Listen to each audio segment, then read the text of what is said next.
Syukur kehadirat Allah Subhanahu wa Ta'ala yang mengumpulkan kita dalam perkumpulan yang insya Allah mendatangkan keridhaan Allah Subhanahu wa Ta'ala. Perkumpulan yang dirahmati oleh Allah, duduk di taman dari taman surga ini salah satunya akan dapat rahmat dari Allah. Maka beruntung kita ketika kita diberikan nikmat sehat nih, dimanfaatkan sehat itu untuk beramal soleh.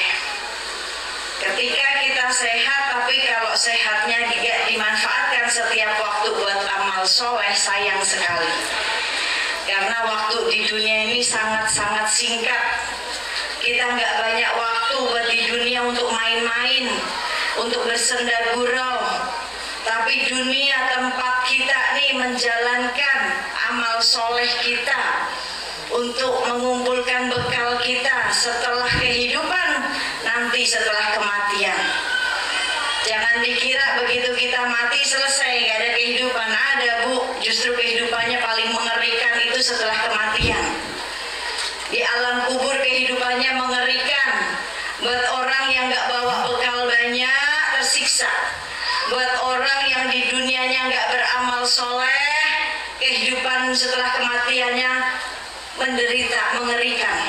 Maka kesempatannya sekarang nih, ketika kita masih tinggal di dunia, yuk manfaatkan sehatnya kita, isi waktu-waktu nih untuk beramal soleh. Jangan sia-siain waktunya untuk sesuatu yang nggak manfaat, tapi isi dengan amal soleh. Karena kita nggak bisa mengulang waktu yang kemarin kita tinggalkan. Karena setiap waktu nih akan habis, akan ada batas waktunya. Ketika waktu kita selesai di dunia, kita nggak bisa beramal soleh lagi. Nanti nyeselnya ketika sudah di alam kubur. Baru di situ nyata sekali alam kubur. Oh begini ya keadaan kubur tuh, begini ya siksa kubur tuh. Coba kemarin di dunia, waktu saya buat sholat, saya perbaiki sholat, saya perbanyak sholat sunnah saya. Coba kemarin waktu saya di dunia, saya pakai untuk baca Quran. Saya habiskan waktu saya untuk baca Quran.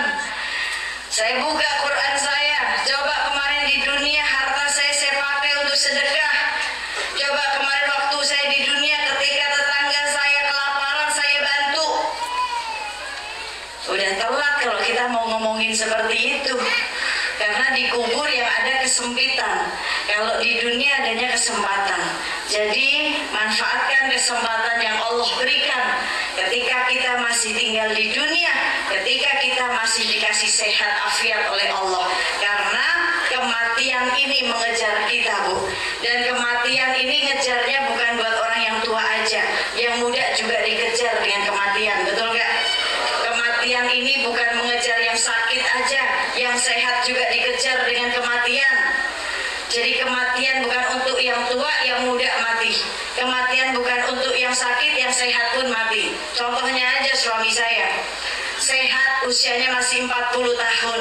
Coba, ya kan saya juga nggak akan menyangka gitu. Tapi ya inilah waktu yang ditentukan oleh Allah. Selama kita di dunia, kita nggak tahu berapa lama waktu kita. Kita nggak pernah tahu berapa lama kita menempati dunia ini. Maka manfaatkan sebaik-baiknya waktu ini. Untuk apa? Mencari bekal sebanyak-banyaknya. Karena yang namanya kita pulang, tujuan kita semuanya pulang bu. Saya semua, mau presiden, mau rakyat biasa, mau semuanya, mau yang kaya, mau yang miskin, tujuannya semua sama. Semua bakalan pulang ke Allah dengan kematiannya masing-masing. Cuma pulangnya yang beda-beda. Ada yang su'ul khotimah, ada yang husnul khotimah. Kepulangannya yang beda-beda, kendaraannya yang beda-beda, tapi pakaiannya sama. Walaupun di dunia pakaian yang membedakan. Bukan berarti saya begini, saya beda dengan ibu-ibu, enggak, ini hanya casing saja. Cadar saya juga belum jaminan diri saya masuk surga. Jadi jangan pada sombong. Buat wanita-wanita yang memakai cadar, jangan merasa lebih solehah, lebih paling solehah dengan apa yang kita pakai, bukan. Pakaian kita ya, ini hanya sebatas kewajiban kita untuk memuliakan diri kita. Bagaimana Allah sudah perintahkan di surat Al-Ahzab ayat 59 untuk supaya Allah muliain kita, karena kita memuliakan diri kita sendiri, tapi belum menjamin diri kita masuk surga kalau akhlak kita tidak kita jaga. Ya, pakaian kita di dunia beda-beda, tetapi ketika pulang, mau dari presiden, mau artis, mau orang kaya, mau miskin, pakaiannya sama semuanya. Kain kafan warna putih, ukurannya juga sama, baik laki-laki baik perempuan. Betul nggak? Nggak ada begitu dia orang kaya atau presiden kain kafannya beda, ada bordirnya, nggak ada, Bu. Ya, Bu, ya. Semua sama. Di dunia kendaraannya mungkin beda-beda. Ada yang nggak punya kendaraan, ada yang pakai mobil mewah, ya. Ada yang pakai mobil pintunya 2, ada yang pakai mobil yang cuma pintunya 1. Nggak tahu tuh maksudnya dari mana kalau pintu 1. Ya.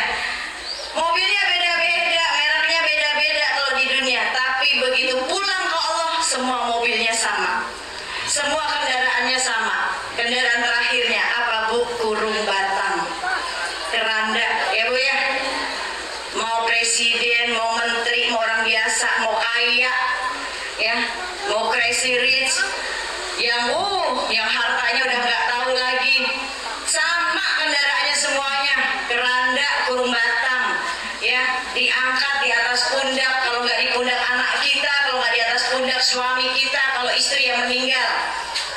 Kalau udah nggak punya suami, kalau seorang ibu yang meninggal, kendaraannya di atas pundak anak laki-lakinya. Sama semuanya, tujuannya kita semuanya pulang, tapi kepulangannya itu yang beda. Pakaiannya sama, mobilnya sama. Ketika kita pulang ke Allah, cuma yang membedakan adalah kepulangannya mau seperti apa. Mau husnul khotimah atau su'ul khotimah, itu yang membedakan. Maka ketika kita kepengen pulang dalam keadaan Allah ridho, pulang dalam keadaan Allah panggil di surat Al-Fajr ayat 30, ya ayatuhan nafsul mutmainnah irji'i ila rabbiki radiyatan mardiyah fadkhuli fi ibadi wa dakhuli jannati. Ya, hai jiwa-jiwa yang tenang, kembalilah kepadaku dengan hati yang ridho dan diridhoi. Masuklah bersama golongan hamba-hambaku dan masuklah ke dalam surgaku. Ini kematian, kepulangan yang ditunggu oleh Allah. Kepulangan yang ditunggu oleh Allah. Allah sendiri yang kepengen kita pulang dengan kepulangan yang ditunggu. Kalau kepulangannya ditunggu sama Allah, Allah udah ridho, Bu. Tempat kita juga enak, Bu. Tempatnya enak, nyaman, ya. Walaupun ukuran tempatnya cuma segitu. Mau presiden, mau orang kaya, rumah terakhirnya ukurannya segitu sama, Bu. Betul nggak? Ada gitu mentang-mentang presiden atau mentang-mentang orang kaya, kuburannya minta digedein dikit, dibedain sama yang lain, dalamnya pakai marmer. Enggak, Bu, sama semuanya. Papannya juga sama, ya. Betul nggak? Nggak ada papannya yang beda gitu. Pas ditutup tuh jenazahnya, ditutup papannya beda sendiri. Dari kayu cendana misalkan, enggak, Bu, sama semuanya. Pakai papan, kan gitu. Nah, ini cuma bedanya ketika dia beramal soleh di dunia, ketika dia kumpulkan bekalnya di dunia, dia berbuat baik kepada manusia, ya, dan Allah ridho atas kepulangannya. Yang membedakan bagaimana suasana di dalamnya, bagaimana suasana di dalam rumah terakhirnya itu. Walaupun ukurannya sama, sempit, tapi kalau bekalnya banyak, tapi kalau Allah ridho atas kematiannya, amal solehnya banyak, akhlaknya baik, Bu. Walaupun kuburnya sempit terasa lapang, walaupun gelap terasa terang. Tuh yang membedakan itu, ya. Maka manfaatkan waktu kita sebaik-baiknya ketika kita di dunia. Ketika kita dikasih sehat, Bu, ini kendaraan kita. Tubuh kita kendaraan kita, mata kita kendaraan kita, telinga kendaraan kita yang sampai ke Allah, lisan apalagi semua. Maka manfaatkan kendaraan ini. Kendaraan kan kalau pengen punya kendaraan bagus, mesinnya juga harus bagus. Mesinnya juga harus dilihat, betul, Bu, ya. Diganti oli, perawatan tuh mobilnya, bukan cuma muka kita aja dirawat, Bu. Mobil juga butuh perawatan karena menjadi kendaraan mesinnya harus bagus. Kalau udah saatnya ganti oli, harus ganti oli, kan gitu. Kalau udah harus servis, ya diservis supaya jalannya lancar, kan gitu ya. Maka tubuh kita adalah kendaraan. Pakai kendaraan ini dengan sebaik-baiknya ketika di dunia, karena ini nanti akan dimintai pertanggungjawaban oleh Allah. Kalau kendaraan ini kita pakai dengan baik, matanya dipakai untuk hal-hal yang baik, melihat yang baik, nggak buruk sangka sama orang, nggak melihat sesuatu yang diharamkan oleh Allah.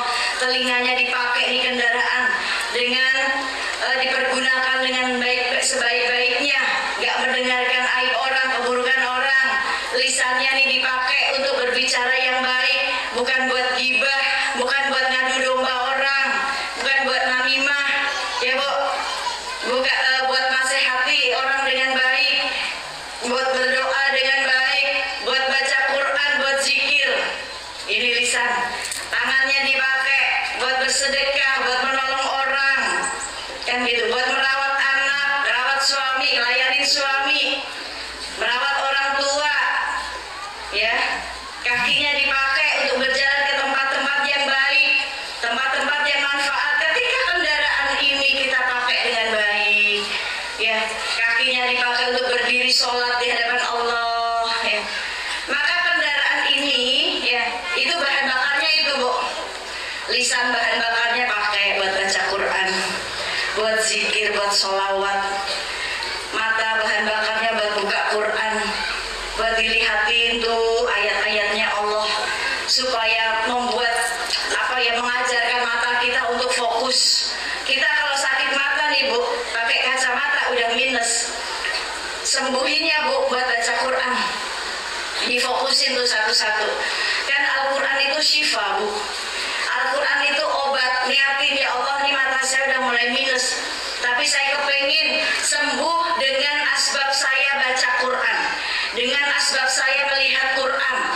Kan Quran itu syifa. Saya pengen dapat mukjizatnya dari Al-Quran ketika saya membaca, melihat Al-Quran. Nih, teman saya udah praktekin Bu, percaya banget kalau Al-Quran itu syifa. Al-Quran itu obat, ya, obat dari segala obat, obat hati. Maka ketika matanya ini udah mulai minus, pakai kacamata capek, dilatih matanya fokus untuk melihat, membaca Quran. Sampai akhirnya lihat, begitu dicek, matanya minusnya hilang Bu dengan sendirinya, karena sudah terlatih, terfokus untuk membaca Quran gitu, ya. Maka manfaatkan sehatnya kita itu. Ibu-ibu yang dirahmati oleh Allah, ketika kita diberikan di hati kita masih ada iman, walaupun iman kita sebiji sedikit, iman kita ada di hati, tetapi iman itu harus dirawat, karena imannya kita ini naik turun, ya Bu, ya. Betul ya? Imannya kita ini naik turun. Ini iman manusia kadang naik, kadang turun, ya Bu, ya. Betul nggak Bu? Ini imannya sekarang lagi naik atau lagi turun? Benar naik ya. Pulang jangan turun lagi. Ya, iman tuh harus dirawat Bu. Seperti tanaman, ibu nanam tanaman depan rumah, pengen tanaman itu tumbuh bunga, pengen tanaman itu misalkan pohonnya tumbuh buahnya, ya harus dirawat, sering disiram, kan gitu, supaya adem nih rumah kita. Iman pun juga gitu, kalau sudah mulai turun, ya, jauh dari Allah, sempit hati, gelisah terus, itu ciri-ciri iman udah mulai turun tuh Bu. Ya, dinasehati susah gitu ya, males banget datang ngaji, ibadah males-malesan, itu iman udah mulai turun. Maka buru-buru disiram tuh, buru-buru dicas lagi, kayak handphone ibu-ibu tuh, ya. Iman itu ibarat handphonenya ibu-ibu. Handphone kalau sudah mati dicas nggak? Dicas, ya. Handphone itu benda yang penting banget buat kita, betul nggak Bu? Buat komunikasi sama manusia, buat telepon, ya, buat ngabarin, kadang pun buat eksis di sosial media, itu handphone. Dan bahkan kita lupa, kadang 24 jam sibuk buka handphone.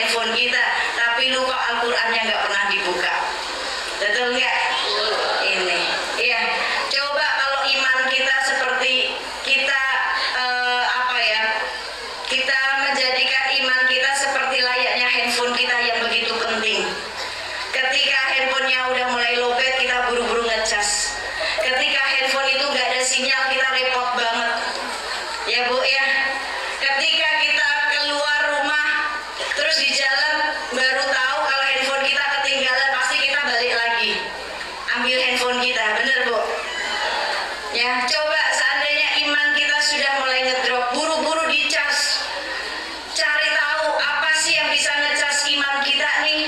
Satu, sering-sering baca Quran. Dua, nih hadir majelis begini buat ngecas iman.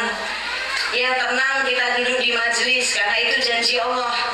Ya, Allah akan berikan ketenangan hati buat orang-orang yang duduk di majelis. Apalagi sih buat ngecas iman, coba seandainya handphone kita ketinggalan, kita balik lagi ke rumah ambil handphone.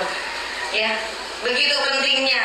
Coba seandainya kalau iman kita seperti itu, ketika kita kesiangan sholat subuh atau ninggalin sholat, coba kita balik lagi nggak? Kita bilang sama Allah, ya Allah, kenapa saya nih ya Allah?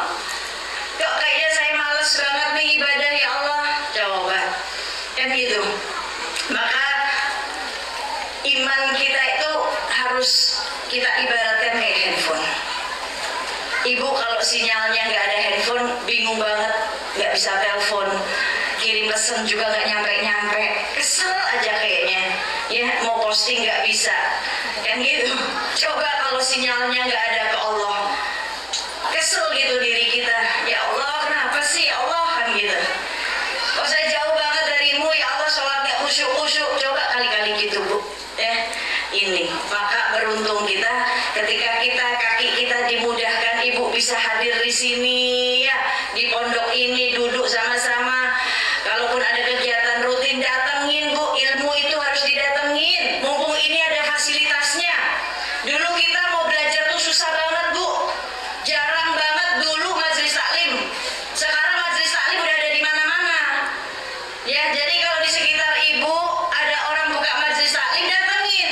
Karena ilmu harus datengin. Kalau baginda Nabi, ilmu yang ngedatengin beliau melalui malaikat Jibril. Kalau kita harus keluar cari ilmu. Ini supaya buat ngecas iman kita, dapat nasihat ya.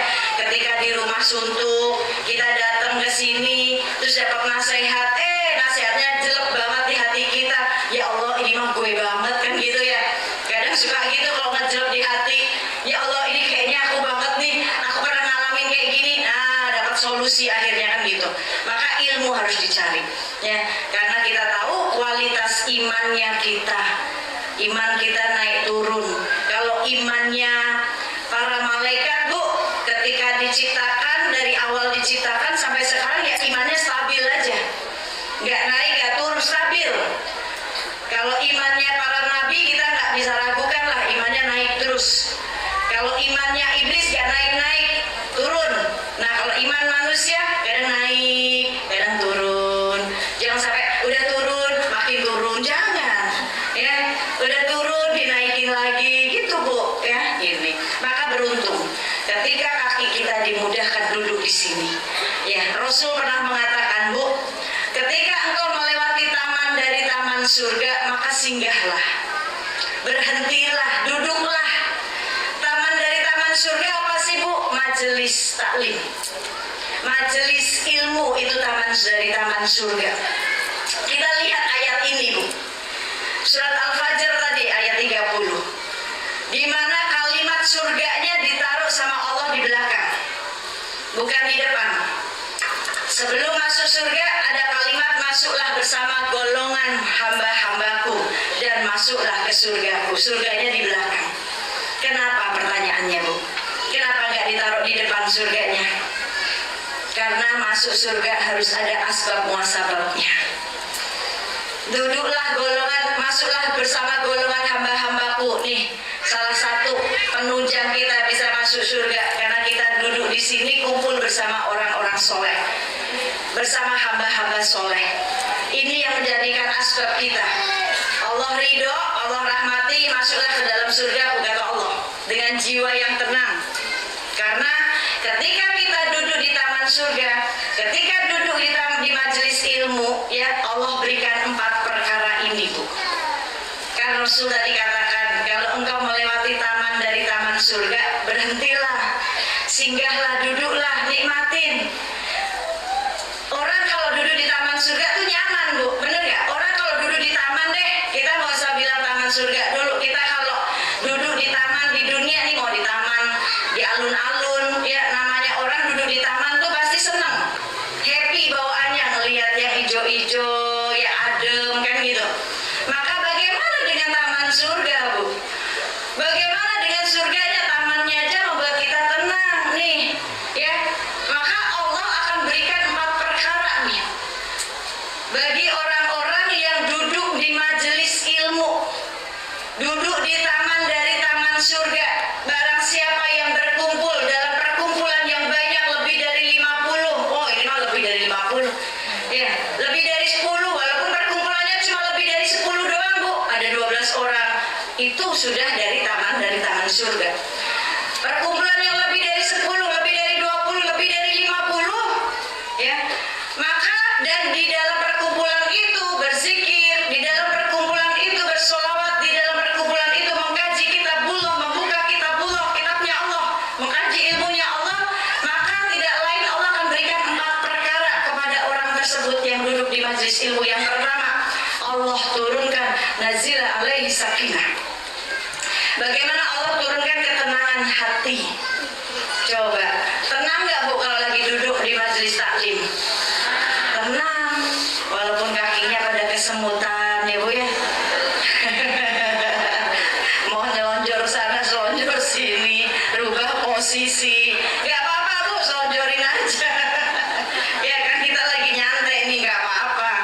Ya, ganti posisi sana, yang ini udah kesemutan kan gitu, ganti lagi. Mau nyender nggak ada tembok ya, Bu ya, nggak mungkin nyender sebelahnya kan. Ya, yang pertama dikasih ketenangan hati sama Allah, hatinya tenang, yang gitu ya. Walaupun di rumah mungkin sumpek, di rumah masalahnya banyak, tapi begitu duduk di majelis lupa sama masalahnya di rumah, Bu, betul nggak? Walaupun urusannya banyak, tapi kalau udah duduk di majelis taklim, ketemu teman, seneng dapat kue, nikmat banget ya, Bu ya. Dapat kue nggak, Bu? Kalau dapat kue nih, Bu, kalau kita lagi duduk di majelis dapat kue, sisain kue itu buat anak atau suami, bawa pulang ke rumah. Kenapa? Karena kue majelis taklim itu maju-maju, sayang, panas kasihan. Kalau nggak di sini nih, nggak apa-apa, naik di sini, naik. Ya, jangan kepanasan, kasihan. Sini. Nanti pusing kamu, pingsan lagi, repot lagi. Sini duduk di atas boleh.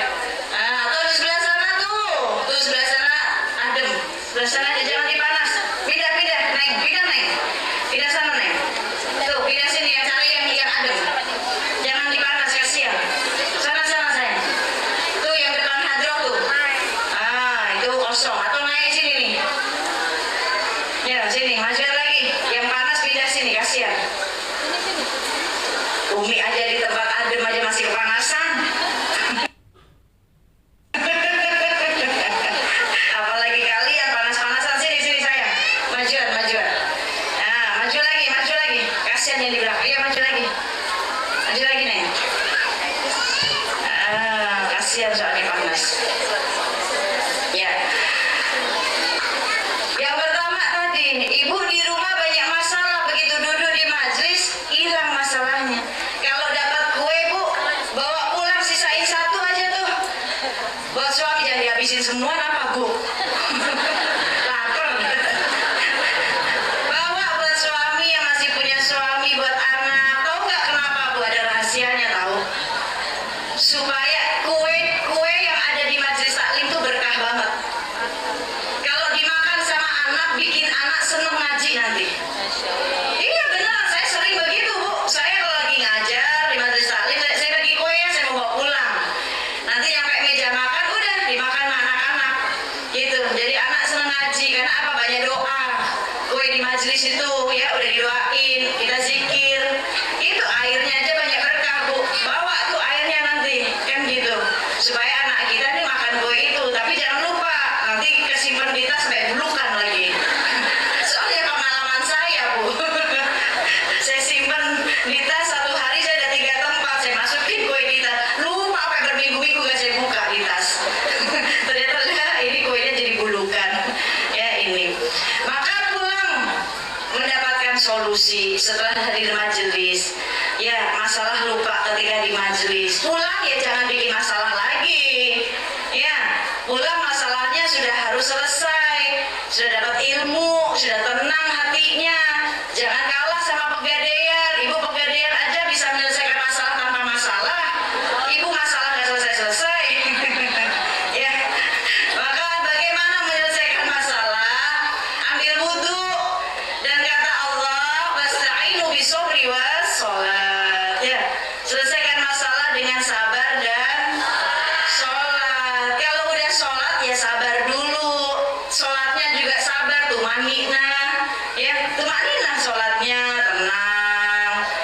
nunggu sampai solusi Allah berikan jawabannya, kan gitu. Ini selesai masalah gampang Bu. Sekalipun masalahnya besar Bu, kita punya Allah yang maha besar. Yang kedua, Allah berikan apa Bu? Orang yang duduk di majlis, Allah berikan rahmatnya, dikasih rahmat sama Allah. Ini salah satu ya yang membawa kita masuk surga karena rahmat Allah. Bu, syarat masuk surga kalau karena sholat kita, ya Allah jauh banget sholat kita Bu. Ya kayaknya kita, ya Allah kayaknya saya nggak pantas ya Allah masuk surga kalau syaratnya karena sholat saya, sholat aja nggak khusyuk-khusyuk, betul nggak Bu? Rakaat pertama khusyuk, rakaat kedua mulai yang lupa ingat di rakaat kedua, naruh apa tadi ingat di rakaat kedua, ya Bu. Rakaat ketiga lagi sujud bingung, ini udah rakaat ketiga atau rakaat keempat ya? Pernah gitu, pernah? Sering, bukan pernah lagi Bu. Hampir tiap sholat kayaknya ya. Kalau syarat masuk surga karena sholat kita jauh, sholat kita Bu kayaknya nggak pantas kita masuk surga ya. Ini tapi masuk surga karena Allah rahmati kita, itu yang membawa kita masuk surga karena rahmat Allah. Kalau masuk surga karena sedekah kita Bu, seberapa banyak yang udah kita sedekahin, seberapa kaya kita, apakah sedekah kita ini seperti Abdurrahman bin Auf, seperti Nabi Sulaiman? Kayaknya kita enggak. Kadang kita sedekah juga masih hitung-hitungan ya, sedekah juga masih ria, betul nggak? Kadang kita sedekah nyakitin orang yang kita sedekahi dengan mulut kita, betul? Iya, jauh kalau syarat masuk surga karena sedekah kita.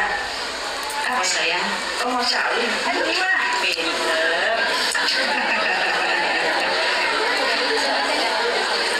Jadi gitu, jauh sedekah kita Bu kalau syaratnya masuk surga karena sedekah. Kalau syarat masuk surga karena zikir kita, ya Allah Bu, berapa bilangan zikir sih Bu dalam sehari kita? Kalah sama para sahabat, kalah sama waliullah yang setiap hari kholwat terus sama Allah. Ya, ini karena masuk surga karena rahmatnya Allah. Maka salah satu rahmat Allah nih seperti ini duduk di majelis taklim ya. Salah satu rahmat Allah ikuti jalannya baginda Nabi Muhammad sallallahu alaihi wasallam yang sudah dititipkan rahmat oleh Allah. Wa ma arsalnaka illa rahmatan lil alamin. Ketika Allah utus baginda Nabi untuk menyebarkan rahmat ke seluruh alam. Allah itu punya 100 rahmat Bu, 99 rahmatnya Allah simpan di sisinya dan satu rahmat Allah sebarkan untuk seluruh alam melalui kekasihnya baginda Nabi Muhammad sallallahu alaihi wasallam. Maka ketika kita pengen mendapatkan rahmat Allah, ya kita ikuti jalannya baginda Nabi Muhammad sallallahu alaihi wasallam. Qul in kuntum tuhibbunallah fattabi'uni yuhibbukumullah wa yaghfir lakum dzunubakum. Katakan jikalau engkau benar-benar mencintaiku, kata Allah, maka ikuti. Siapa yang harus diikuti Bu? Nabi Muhammad sallallahu alaihi wasallam. Maka Allah akan mengampuni kita. Apa yang diikuti? Akhlaknya. Ya, jadikan suri toladan buat kita. Habli minanasnya bagaimana Rasulullah berinteraksi dengan orang-orang yang membenci beliau, bagaimana beliau berinteraksi, cara memuliakan orang lain. Diikutin bagaimana beliau mengajarkan kalau benci itu ya, kalau ada orang yang benci jangan dibalas dengan kebencian juga. Lihat Rasul ya, Rasul dibenci, Rasul diludahi, Rasul dicaci, Rasul dilemparin batu, ditaruhin kotoran di punduknya. Coba apakah Rasul balas itu semua? Enggak. Rasul muliain mereka, Rasul rahmati mereka, Rasul ridho diperlakukan seperti itu. Yang terpenting Allah nggak murka kepada mereka. Ini yang harus kita contoh, kita jadikan uswatun hasanah, kita jadikan nih buat diri kita nih. Kalau pembenci kita balas dengan benci, maka semakin benci itu para pembenci. Tapi muliain, ada tetangga ngomongin kita, ya jangan balas ngomongin, udah biarin aja Bu. Ya, kalau kita nih lagi diomongin, ya Allah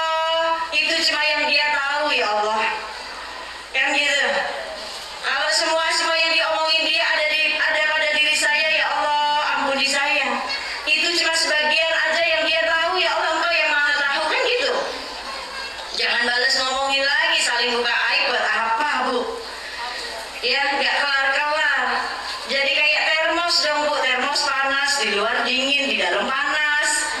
Jangan panas dua-duanya termos, nggak bisa dipegang. Ya, di dalamnya panas, kesel, istighfar.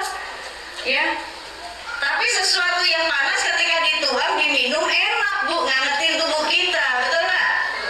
Jangan di dalam panas, di luar ikut-ikutan panas. Jangan.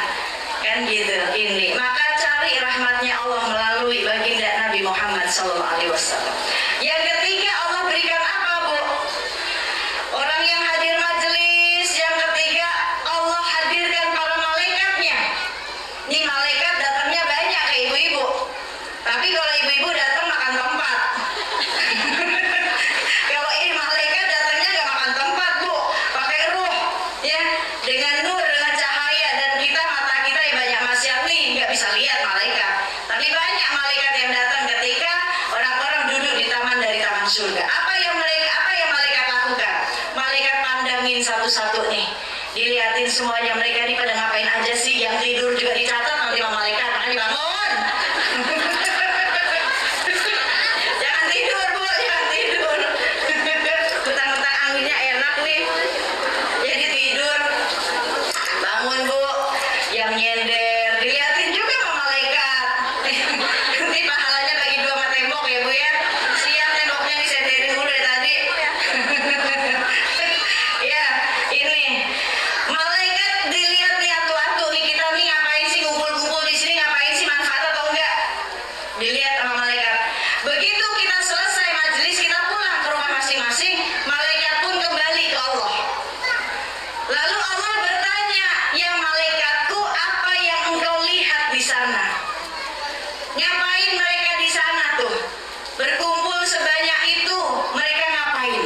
Malaikat nyampein, "Oh, mereka dari awal datang, mereka berzikir kepadamu, mereka bersolawat kepada kekasihmu Muhammad, dan mereka mengkaji ilmumu."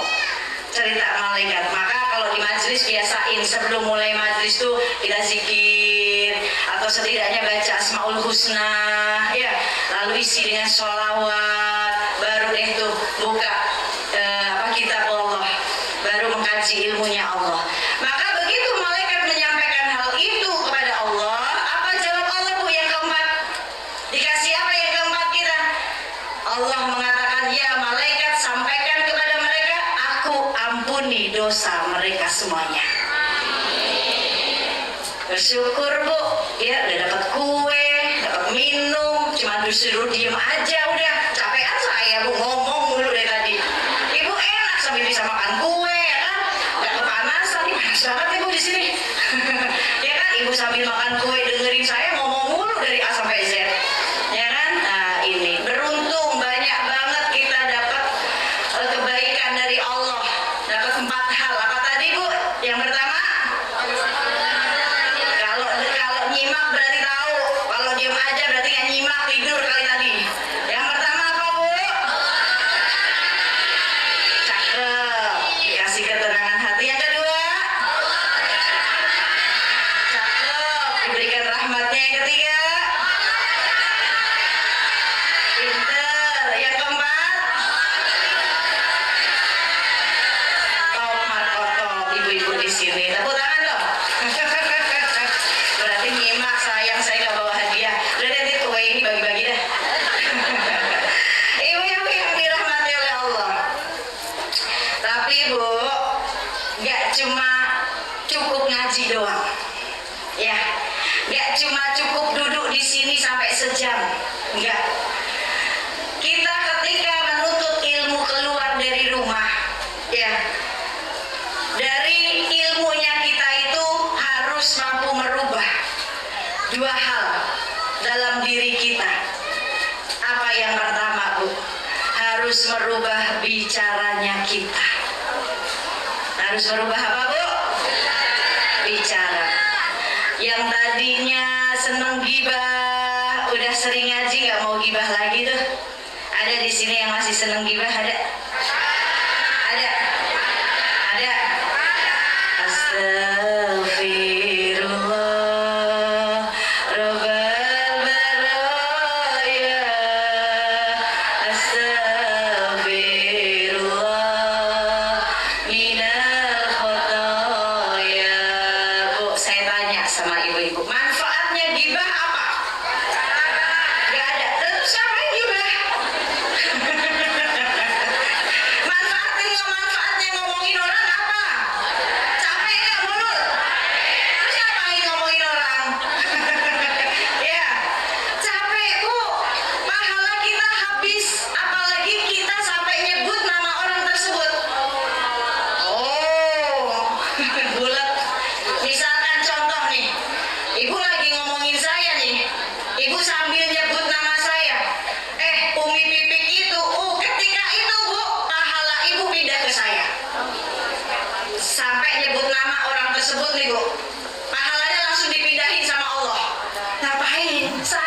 ucapkan yang baik. Karena gara-gara lisan, aib orang terdengar dari ujung timur dan ujung barat. Maka Ali bertanya, kenapa bisa begitu ya Rasulullah? Ya, karena lisan ini nanti akan mendapatkan siksa yang jauh lebih berat dari anggota tubuh lainnya. Ini mulut kita nanti siksanya lebih berat dari mata, dari telinga, dari tangan, dari yang lain-lainnya. Bahkan nanti orang yang senang bergibah, namimah, ngadu domba, ya, maka nanti Allah akan berikan hidangan. Apa hidangannya, Bu? Satu piring, bukan pastel isinya, bukan kue lapis juga, Bu. Tapi Allah kasih hidangan buat para penggibah, para namimah. Allah akan kasih hidangan satu piring yang isinya daging bangkai yang udah busuk, daging yang busuk, yang bau, disuruh makan sama Allah. Tuh, Bu, buat para penggibah. Jadi maka jaga lisan kita. Maka kalau kita udah sering ngaji, yang pertama harus mampu merubah bicara kita. Ya, bicaranya udah santun sama suami tuh, nggak ngelawan. Ada sini istri yang ngelawan, ada? Nggak ada. Wah, hebat, istri solehah semua. Loh, dibilang istri solehah ketawa. Gimana sih, Bu? Amin apa? Kan didoain nih. Walaupun ngelawan terus. Ya, Bu, ya. Suaranya lembut sama suami, ya, melayani suami dengan baik, kan gitu. Yang kedua, ketika kita nuntut ilmu, sering ngaji, dari Senin sampai Minggu ngaji terus, harus merubah pakaian kita. Ngerubah pakaian kayak gimana sih, Umi, maksudnya? Apa harus kayak saya? Enggak, saya nggak pernah nyuruh orang pakai cadar, enggak. Cadar saya juga belum jaminan diri saya masuk surga, Bu. Tapi setidaknya pakaian ini jadi kemuliaan kita kita jaga. Ketika kita para perempuan yang menjadi fitnah terbesar, bahkan awal fitnah Bani Israel itu adalah perempuan. Maka ketika kita sadar wanita jadi fitnah, ketika keluar rumah untuk menuntut ilmu, jaga diri, jaga kehormatan, jangan tabarut. Kita mau ngaji, bukan mau fashion show, gak usah semua-semua dipakai. Biasa aja pakaiannya, gak usah mewah-mewah banget. Bukan kondangan kita, Bu, kita mau ngaji. Yang sederhana aja, kan gitu. Jangan menampakkan diri supaya terlihat beda, semua-semuanya dibawa, dipakai, kan gitu. Jangan tabarut kita. Ya, jadikan pakaian kita pakaian malu, seperti malunya Sayyidah Fatimah. Kenal nggak sama Sayyidah Fatimah? Kenal di mana ente? Kenalan di mana? Kenal apa tahu? Ah, gitu. Lagian Umi nanyanya kenal. Ya, tahu Sayyidah Fatimah, tahu ya? Putri Rasulullah Shallallahu Alaihi Wasallam. Wanita yang mendapatkan gelar dari Allah, penghulunya wanita di surga, pemimpinnya wanita di surga. Yang mimpin kita nanti itu beliau, Bu. Kalau pemimpin umat baginda Nabi Muhammad Sallallahu Alaihi Wasallam. Kalau pemimpinnya wanita di surga, Sayyidah Fatimah, the Queen of Jannah, ratunya surga, Sayyidah Fatimah. Kita lihat pakaiannya beliau seperti apa.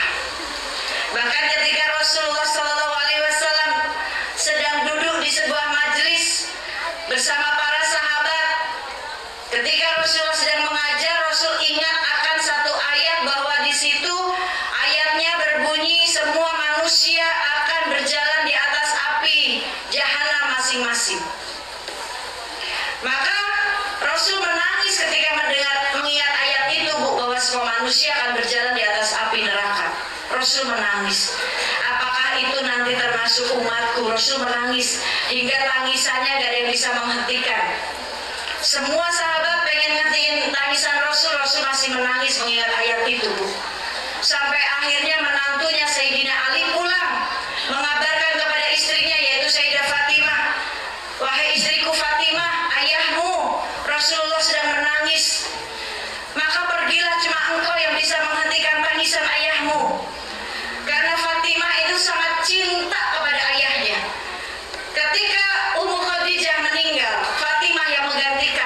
kekasihnya, yang merawat, yang menolong, yang membantu perjuangan dakwah Rasul, yang menjaga Rasulullah.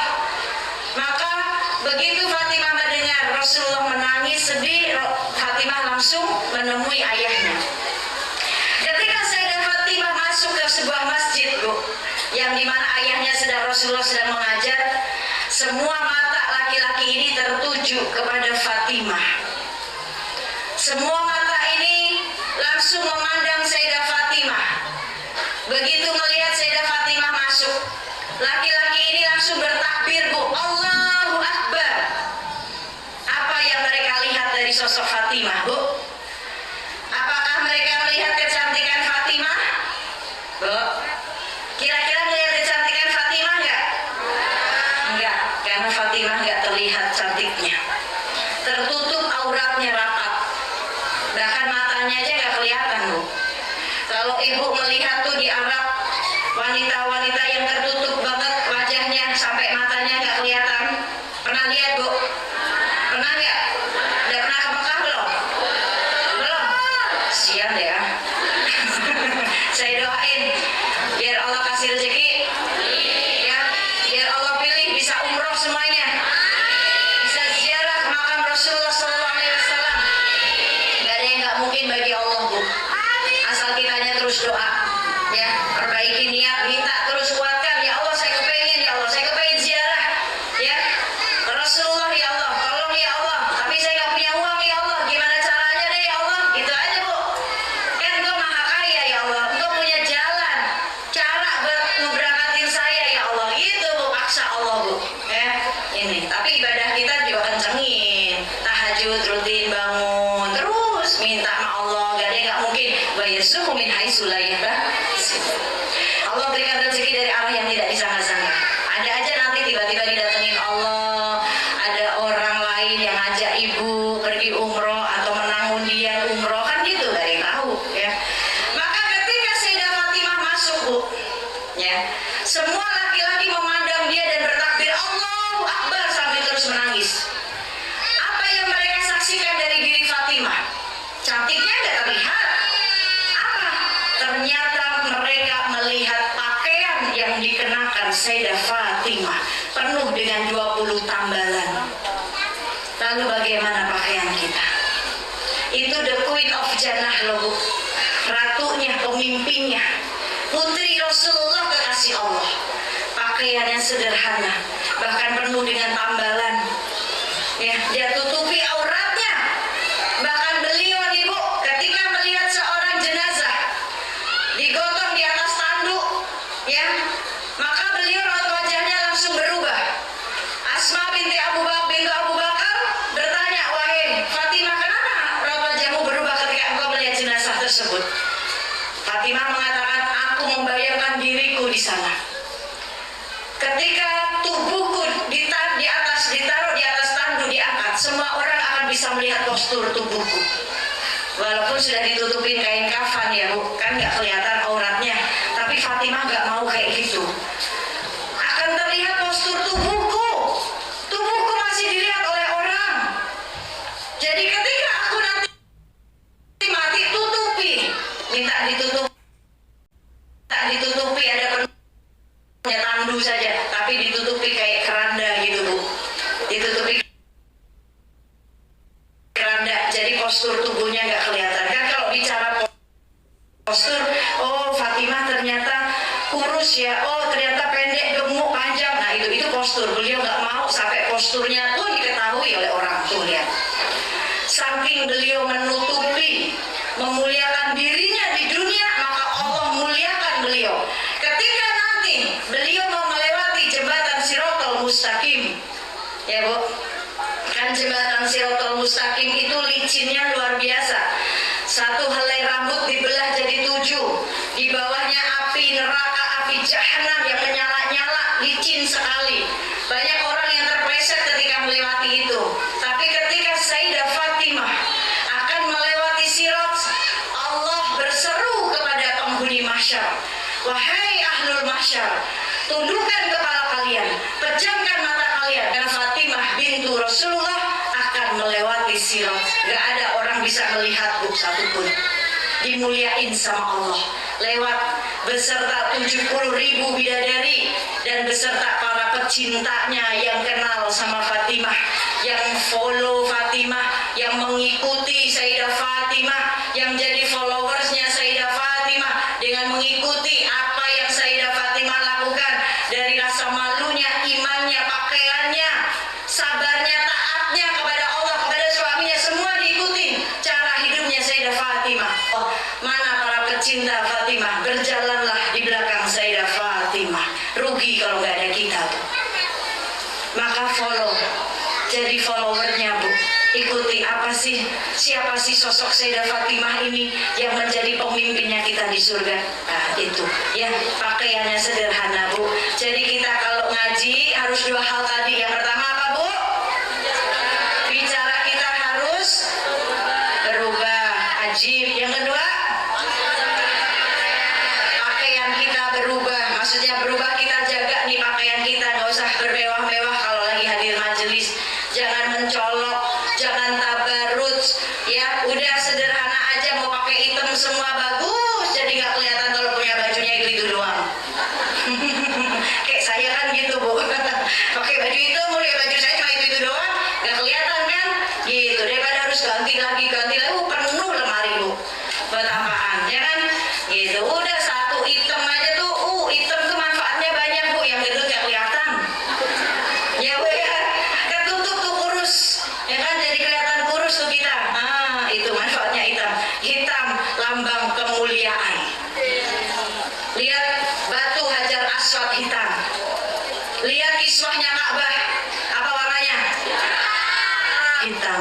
Itu ya. Dan hitam warna pakaian sunnah buat perempuan. Itu hitam ya. Hitam bukan pakaian orang kafir, bukan ya, tapi hitam warna pakaian sunnah khusus perempuan.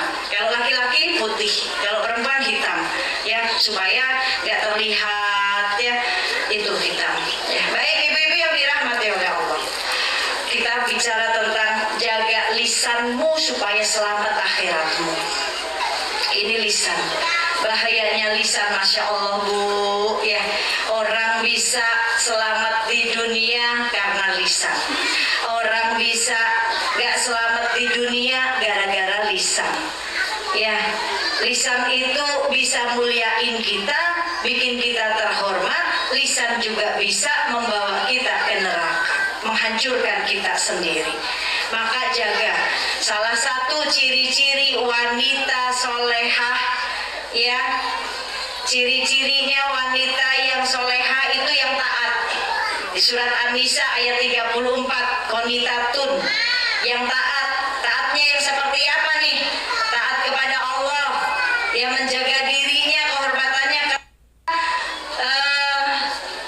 ketika suaminya tidak ada, karena Allah sedang menjaganya, karena Allah yang menjaganya. Maka ciri-ciri wanita yang taat ini terlihat dari satu, lisannya, Bu. Terlihat dari lisannya.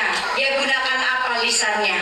Para ulama mengatakan, jikalau lisanmu ingin berkah, satu, gunakan untuk berzikir kepada Allah. Jika lisanmu ingin berkah, dua, gunakan baca Quran. Jika lisanmu ingin berkah, tiga, gunakan untuk berdoa yang baik. Jangan pernah doa yang buruk-buruk ya, Bu. Sekesel-keselnya sama anak, jangan doain anak yang buruk. Sekesel-keselnya sama suami, jangan ngungkap, jangan keluar dari lisan ini sesuatu yang buruk buat suami. Jangan.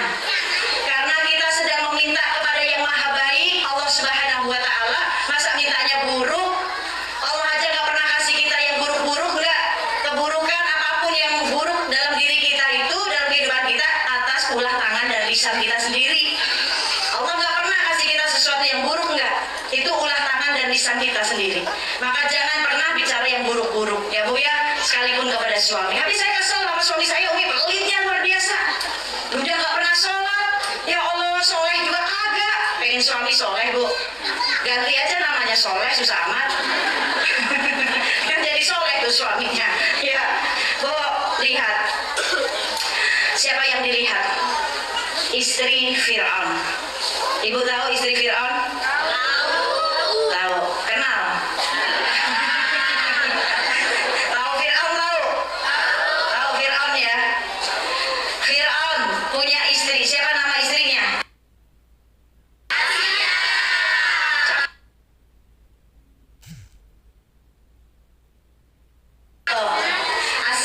Siti Asia. Siti Asia istri Fir'aun tinggal dalam kerajaan, dalam istana penuh dengan kemewahan, harta,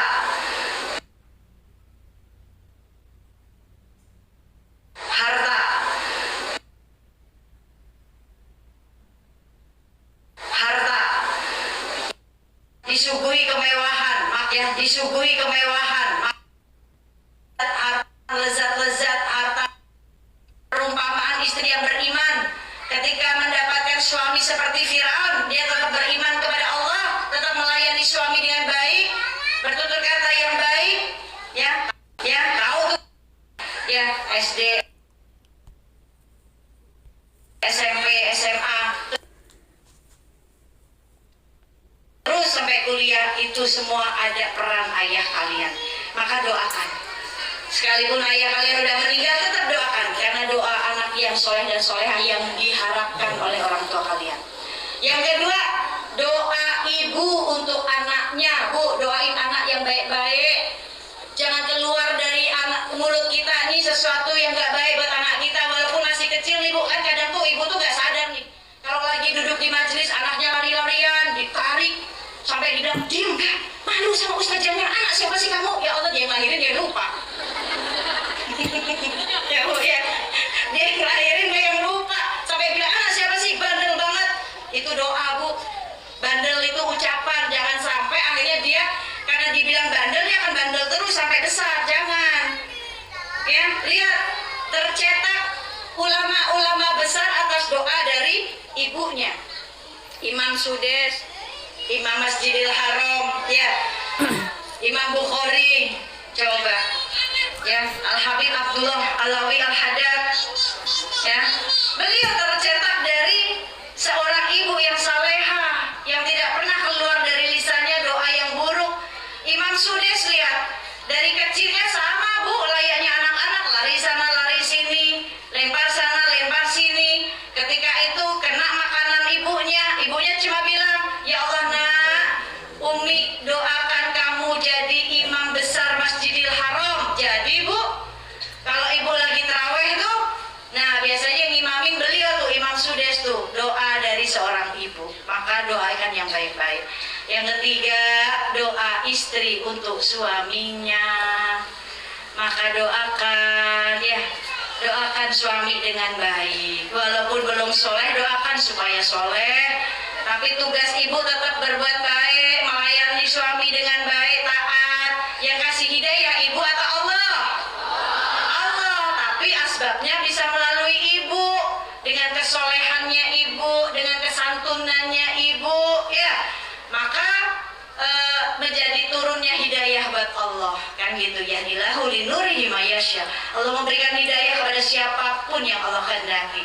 Jadi ibu bisa jadi asbab turunnya hidayah untuk suami, gitu ya. Karena kita nggak bisa merubah suami, nggak bisa, Allah yang bisa merubahnya.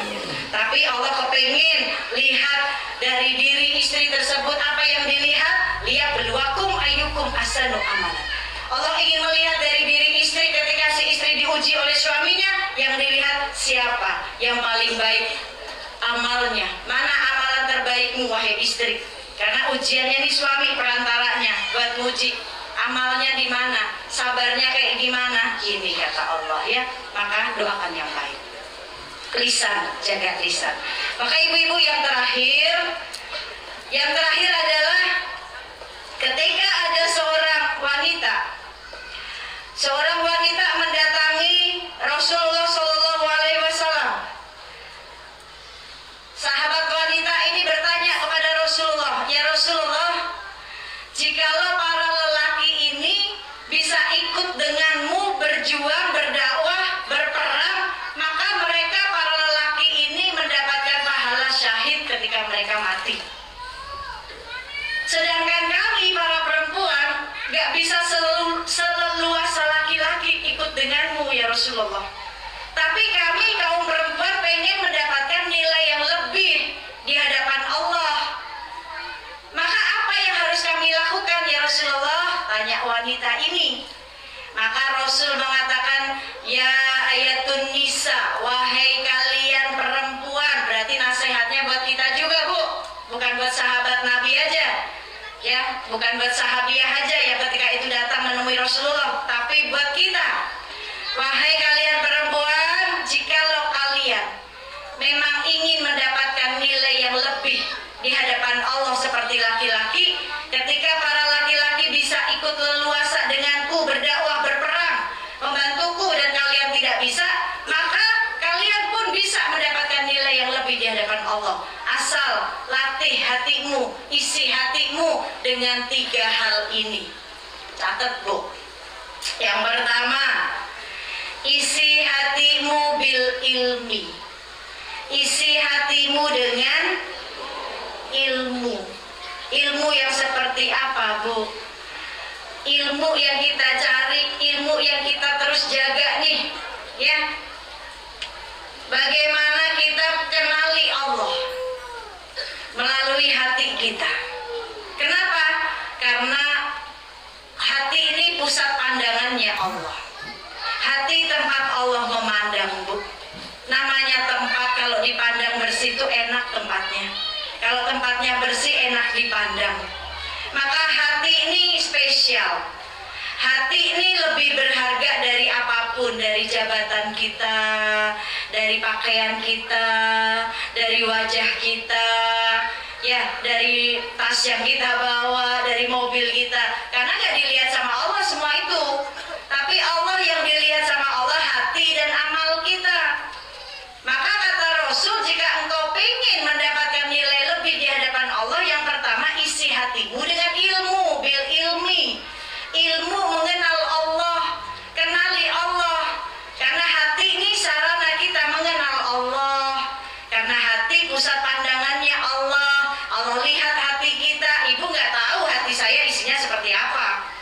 Bahkan keadaan hati saya hari ini mau kesel, mau sumpek, nggak ada yang tahu. Yang tahu Allah. Begitu juga saya nggak tahu keadaan isi hati ibu-ibu semuanya. Karena hati yang paling tahu Allah. Allah yang maha membolak-balikkan hati kita, yang menguasai hati kita. Kan gitu. Dan hati pusat pandangannya Allah. Allah kalau ingin beri hidayah, kasih petunjuk, Allah lihat dulu keadaan hati hambanya. Ini ya, hatinya seperti apa nih? Karena hati manusia nih terdiri dari 3. Ya, kolbun sahihun, kolbun maridun, kolbun mayitun. Hati yang bersih, hati yang berpenyakit, hati yang mati nih, hatinya manusia. Kita ini ada di mana nih, Bu? Hati kita ada di mana, Bu? Yang pertama, hatinya bersih.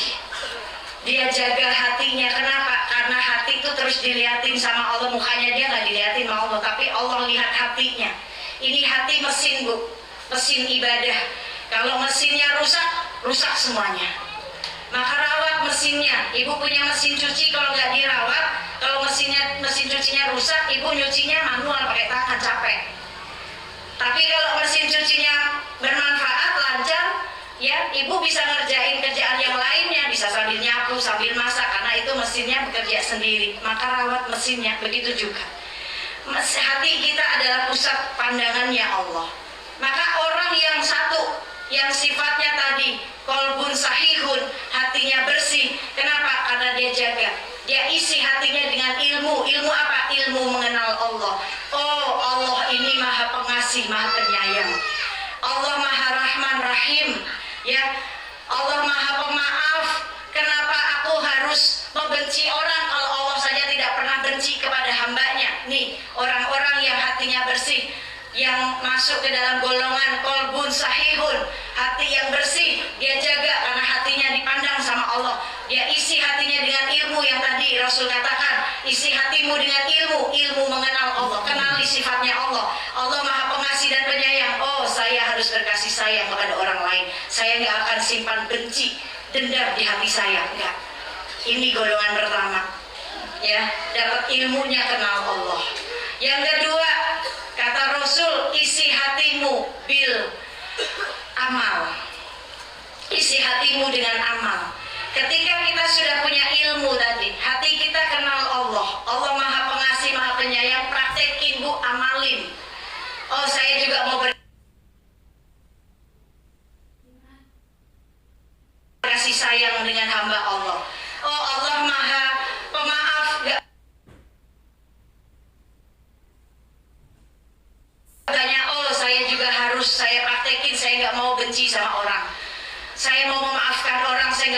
dendam di hati saya. Bu, dendam ya nggak nyelamatin alam kubur kita demi Allah. Enggak. Ini, maka isi hatimu dengan amal, kata Rasul. Ya, yang ketiga, isi hatimu bil adab, dengan akhlak.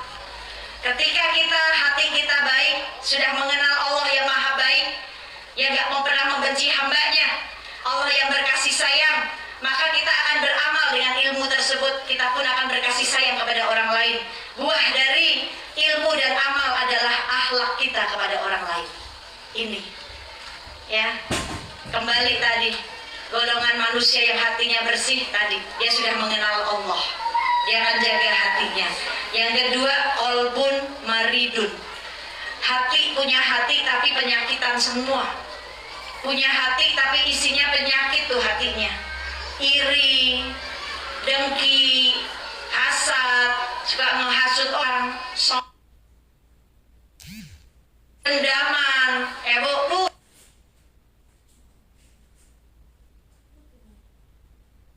Bu, stadium 4, Bu. Sakitnya stadium 4. Kalau kata dokter stadium 4, dokter udah angkat tangan, Bu. Betul nggak? Ya, ini masa bawa hati begitu enak, Bu? Nyaman gitu hidup? Enggak. Capek, Bu. Ya, bawa hati yang kesel mulu sama orang tuh capek. Ngapain?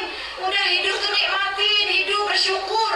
Qanaah, apa yang dikasih sama Allah syukuri. Kan gitu. Lihat ke bawah, masih banyak orang-orang yang susah di bawah kita. Jangan begini mulu, Bu. Begini juga leher sakit, Bu. Ngomong juga nggak enak nih kalau kita begini terus. Jangan lihat ke atas terus, tapi lihat ke bawah. Ya, kalau kita lihatnya ke atas, akhirnya nanti kita bukan menjadi orang yang bersyukur. Nggak bisa bersyukur malah. Kenapa? Nggak senang melihat orang senang. Terus kita kejar, kita menghasut orang. Jangan, capek. Tapi lihat ke bawah tuh, kalau begini tuh enak gitu, Bu. Nunduk tuh enak daripada begini. Ibu kalau dinasihatin juga pasti begini kan, Bu? Iya, iya Pak. Nggak mungkin orang dinasihatin, iya Pak. Siapa? Enggak. Ya Bu ya.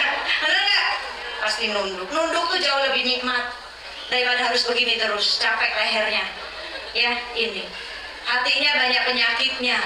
Yang ketiga, hati yang apa, Bu tadi? Mati. Qalbun mayitun. Ini yang lebih bahaya nih, Bu. Kalau hatinya udah mati, bahaya. Susah dengar nasihat, gak mempan, masuk kuping kanan, keluar kuping kiri. Dinasehati gak mempan buat dia, gak ada orang yang ditakutin sama dia. Kadang sama Allah aja dia gak takut, gak sholat, gak menjalankan perintah Allah. Udah pokoknya di dunia ini gak ada yang ditakutin sama dia. Kadang setan juga gak takut kali sama dia. Ya, ini orang yang hatinya mati, bahaya. Ngelihat tetangga susah bodo amat, ngelihat saudara susah bodo amat, yang penting saya gak susah. Ngelihat orang gak bisa makan, yang penting saya bisa makan. Tuh, orang yang hatinya mati, bahaya. Maka ciri-ciri orang yang begini, yang hatinya mati, sama Allah semakin dikunci hatinya. Khatamallahu ala qulubihim. Allah kunci hatinya. Ini bahaya. Bu, kalau orang yang mati manfaat gak sih? Udah gak bisa gerak, gak bisa ngapa-ngapain. Tapi kalau hati yang sakit masih bisa disembuhin gak? Bisa. Orang yang sakit masih bisa sembuh, Bu. Allah yang nyembuhin nih, tak sama Allah. Kalau hati yang sakit bisa disembuhkan hatinya dengan terus doa sama Allah. Ya mughallibal qulub, tsabbit qalbi ala dinik wa ala taatik. Minta sama Allah yang maha membolak-balikan hati, tetapkan hatiku dalam agamamu, dalam ketaatan kepadamu. Doa terus supaya Allah jaga di hati. Ya, kan Allah tidak akan merubah suatu kaum kalau kitanya juga gak mau berubah diri. Minta sama Allah, minta dibersihin, ya, minta dijaga hatinya dari dendam, dari benci sama orang. Sambil doa, Rabbana la tuzigh qulubana hadaitana wa hab lana min ladunka rahmah innaka antal wahhab. Ya Allah, jangan kau condongkan hatiku dalam kesesatan setelah engkau beri petunjuk kepadaku. Ini doa, Bu, doa. Ibu-ibu, ini saja yang bisa saya sampaikan, ya. Maka jaga. Dalam tubuh kita ada 3 komponen yang Allah berikan. Hati, akal, jasad kita. Dan hati adalah raja yang memimpin anggota tubuh lainnya. ketika si raja memimpin, ketika raja ini baik, ketika hati ini baik, maka si hati akan memimpin komponen kedua akalnya untuk berpikir yang baik. Positive thinking sama orang husnuzon aja. Pikir yang baik. Positive thinking sama orang husnuzon aja, gak suzon. Baik sangka aja sama orang. Maka si komponen kedua akal ini akan memimpin tubuhnya bekerja yang baik. Matanya akan diperintah untuk memandang yang baik, bekerja dengan baik. Telinganya diperintah untuk mendengar yang baik. Lisannya diperintah untuk berkata yang baik, mengucapkan yang baik, ya, untuk berzikir, bersolawat, membaca Quran, menasehati untuk doa. Tangannya disuruh bekerja yang baik, kakinya disuruh bekerja yang baik, berjalan di tempat-tempat yang baik. Ini buah dari hati yang baik. Tapi kalau hati sudah buruk, hati sudah busuk, hatinya kotor, hati banyak penyakit, si hati tetap akan menjadi raja, memimpin akalnya untuk berpikir yang buruk-buruk, buruk sangka sama orang, berprasangka buruk sama orang, suuzon aja bawaannya. Dan fikirnya nih akan memimpin anggota tubuh lainnya bekerja yang buruk, matanya memandang yang buruk, telinganya mendengarkan hal-hal yang buruk dari orang lain, lisannya berkata yang buruk, tangan kakinya semuanya karena buah dari hati yang buruk. Maka jaga hati kita karena Allah lihat keadaan hati kita. Kalau hati baik maka bisa beramal baik dan menumbuhkan akhlak yang baik.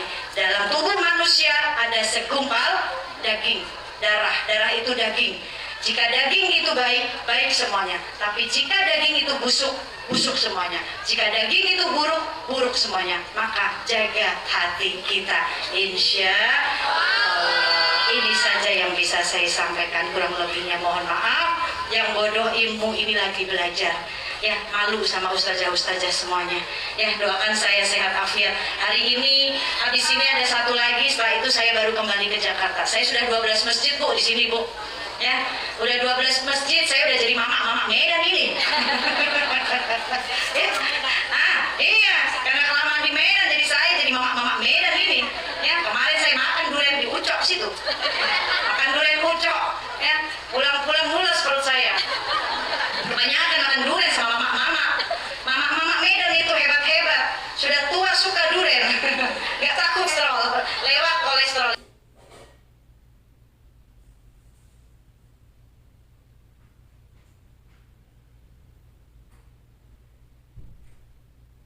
Masya Allah.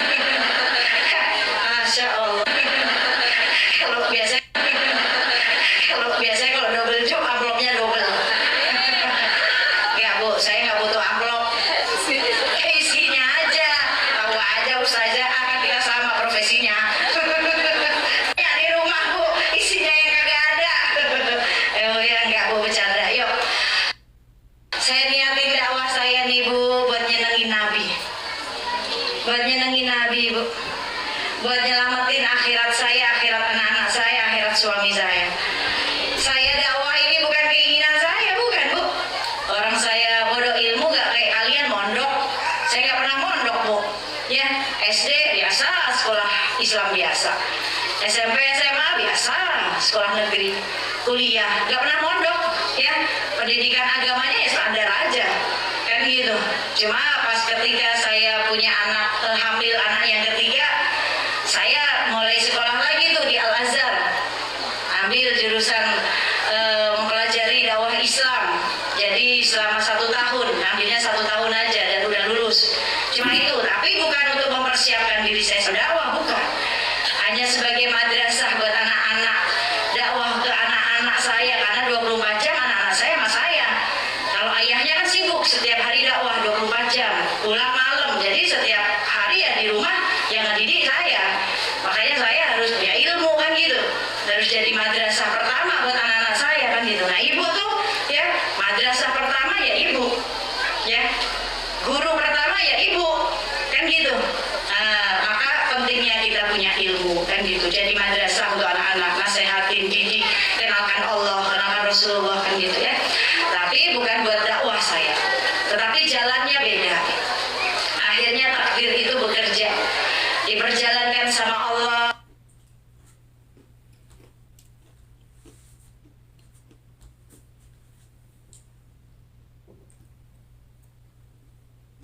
saya, "Mi, kamu udah harus siap-siap." Saya bilang, "Siap-siap ngapain? Emang kamu mau kemana?" Saya bilang, "Enggak, siap-siap aja dakwah ge.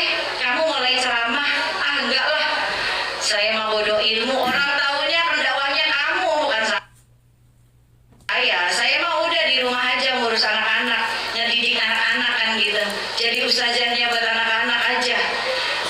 Semua orang taunya kamu, nggak tahu saya, nggak kenal. Siapa yang tahu saya, Bu? Siapa yang kenal saya? Nggak ada yang tahu saya kan gitu."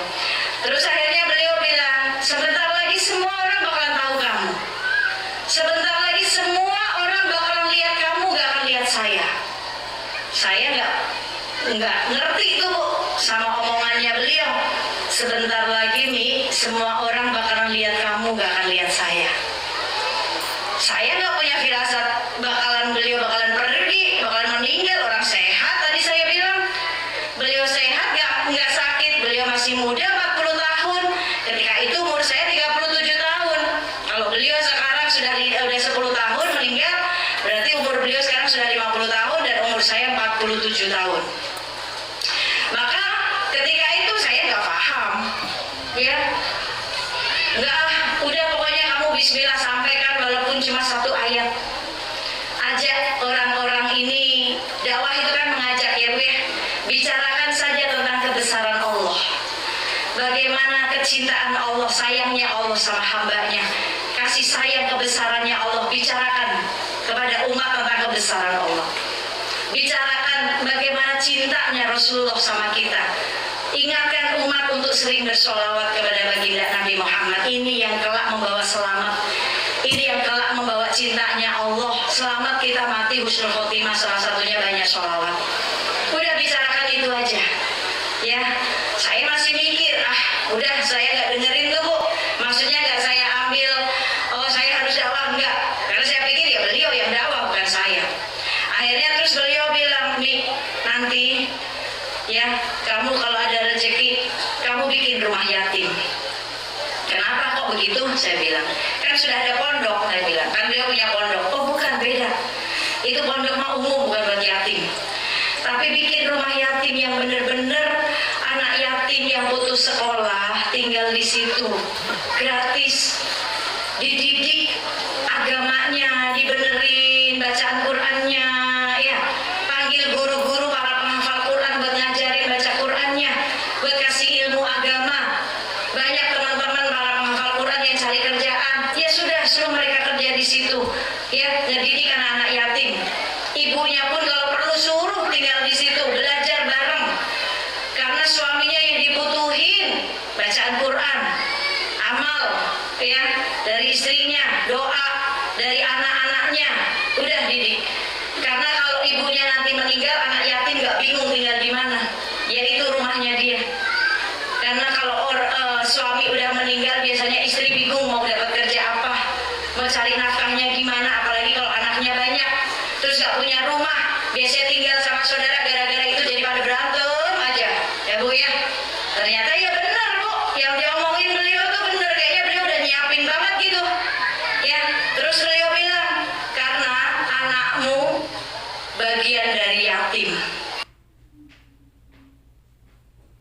Saya masih nggak paham tuh maksudnya Bu, anak saya bagian dari yatim. Baru malamnya meninggal, baru tuh saya paham, oh anak saya sekarang yatim. Kan gitu, seperti yang beliau bilang, beliau aja udah mikirin ke situ. Ya, tapi ketika itu saya nggak langsung buru-buru bikin, karena saya masih fokus, pengennya fokus dengan anak-anak yatim saya dulu, yang kecil-kecil ini yang harus saya didik, yang harus saya rawat dengan baik, dengan kasih sayang yang luar biasa. Karena kehilangan seorang ayah, maka saya harus menjadi ayah dan ibu untuk mereka. Harus mempunyai karakter sebagai seorang ayah, harus mempunyai karakter sebagai seorang ibu, mendidik 4 anak dengan karakter yang beda-beda. Kan gitu ya Bu ya. Nah maka itulah, setelah itu baru ya Allah perjalanan